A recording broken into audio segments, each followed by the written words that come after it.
Yung recipe na lulutuin po natin for today is patatim. Tara, umpisahan na po natin. Pinitpit ko po muna itong bawang. Next, nilagay ko na po yung 5 cups ng tubig sa pressure cooker. Ito po yung gagamitin ko pagpalambot sa pork. Nilagay ko na dito yung mga sangkap, yung pamintang buo, yung asin, yung pinitpit na bawang at yung 1 pirasong pork nor cube at yung 2 slice ng pork pata. So, pwede po kayong magdagdag dito. Pwede nyo gawing 3 or 4. Kayo na po yung bahala doon. Higpitang mabuti ang pressure cooker at lutuin ko ito ng 30 minutes sa medium heat. Doon po sa walang pressure cooker or gagamit ng kaserola, pwede naman po yun. Pero 40 minutes nyo po siyang palalambutin sa medium heat. Habang inaantay ko na lumambot yung pork pata, hinanda ko naman yung ibang mga sangkap na gagamitin natin mamaya pag-isa.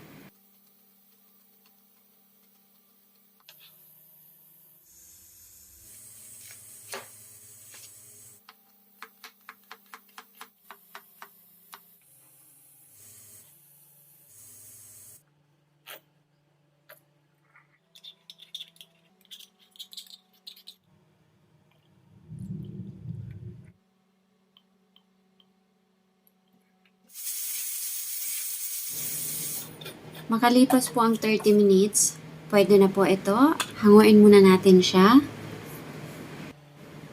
Yung sabaw pala na pinagpakuluan ko ng pork, hindi ko po siya tinatapon dahil andito po yung flavor ng pork, kaya malinamnam at masarap po ito. So, ibubuhos lang po natin dyan.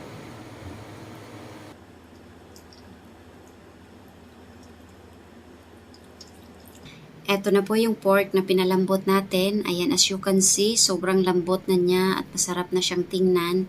Ngayon, mag-isa naman po tayo para maging patatim na yung recipe na to. At ito yung mga sangkap na gagamitin ko dito.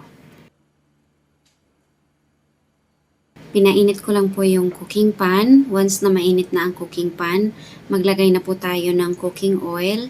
And then, isunod po natin paglagay dyan yung ating bawang.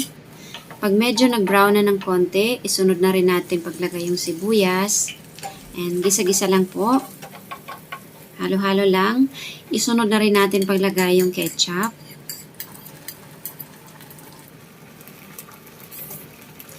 Yung pineapple, kasama po yung syrup ng pineapple. Ito po yung nabibili sa mga grocery na nakapack ng maliit. Yung soy sauce. At yung vinegar. And yung ground black pepper at saka yung salted black beans at yung ating dahon ng laurel. Sprite. Magkakasunod ko lang pong nilagay lahat ng mga sangkap at hinalo ko po ng konti and then hayaan ko muna itong kumulo. Once na kumulo na ito, ilalagay na rin natin yung pinalambot natin na pata ng baboy, pati yung sabaw niya na natira. Yung recipe pala na to, marami po siyang iba-ibang version. Yung iba naman pong nilalagay dito, hindi po siya pineapple. Naglalagay po sila ng bulak ng saging. Masarap din po yun. At meron naman pong ibang recipe na patatim na buo yung pata ng baboy na niluluto nila. Okay din po yun. Takpan ko na po siya at lutuin ko siya ng 10 to 15 minutes. Depende po sa dami ng sabaw na natitira. So mag-adjust po kayo. Kung konti na lang yung sabaw, i-off nyo na ng 10 minutes. Pero kung medyo madami pa at gusto nyo medyo dry, so lutuin nyo siya ng hanggang 15 minutes. Tinurn off ko na po yung apoy dahil okay na po itong ating patatim recipe. Luto na at malambot na at medyo konti na yung sabaw. So, tikiman time na po. Ang sarap. Sobrang lambot niya. Para siyang gulaman. Pag nguya mo, nagme-melt sa bibig. Kung nagustuhan mo yung recipe natin today, huwag mong kalimutang mag-like, share, and subscribe. Pwede mo rin akong i-follow sa aking Facebook page account. Ilalagay ko sa description box below. Salamat!